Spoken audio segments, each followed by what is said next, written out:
প্রতি বছর সামাজিক নিরাপত্তা কর্মসূচির আওতা বাড়লেও প্রত্যাশিত ফল মিলছে না বাস্তবায়ন অদক্ষতায়। তাই ন্যূনতম মজুরির নিচে থাকা দরিদ্র জনগোষ্ঠীকে পরিবার প্রতি মাসে ৪,৫০০ টাকা সহায়তার প্রস্তাব বেসরকারি গবেষণা সংস্থা সিপিডির। দারিদ্র্য কমাতে গেল ১.৫ দশকে খরচ করা হয়েছে বিপুল অর্থ, যদিও প্রশ্ন রয়েছে তার সুফল নিয়ে। উল্টো বড় একটা অংশ রয়েছে খাদ্য নিরাপত্তার ঝুঁকিতে।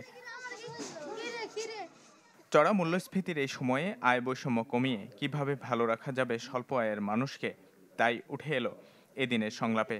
বলা হয়, দেশের ১/৩ উপরে জনগোষ্ঠী এখনও দারিদ্র্য সীমার নিচে, যাদের বড় অংশই সামাজিক সুরক্ষা কর্মসূচির বাইরে। অন্যদিকে এসব নিয়ে আছে অনিয়মের অভিযোগও। তাই ন্যূনতম মজুরির নিচে থাকা খানাকে প্রতি মাসে ৪,৫০০ টাকা সহায়তার প্রস্তাব সিপিডির।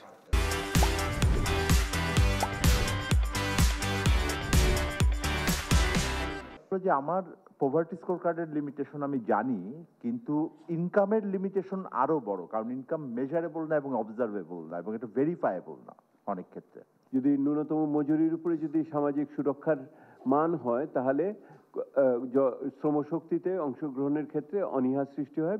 অন্যান্য দেশে এটা দেখা গেছে। আমরা যখন নাকি এই অর্থায়নটা করি, আমরা তাদেরকেই করি যাদের নাকি প্রান্তিক যে ভোগ প্রবণতা এটা অনেক বেশি, marginal propensity to consume.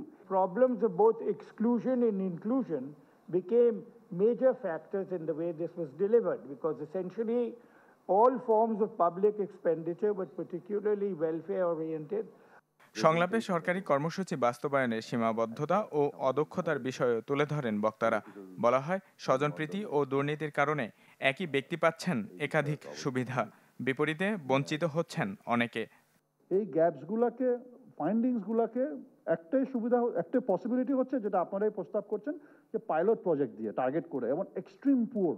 Minimum wedge যদি আমরা ধরি যে বাজারের সাথে তাল মিলিয়ে একটা আমরা মিনিমাম ওয়েজ তৈরি করতে পারবো। আমাদের ইউনিভার্সাল হেলথ কেয়ার, এডুকেশন সাথে সমন্বয় এটা করা যেতে পারে।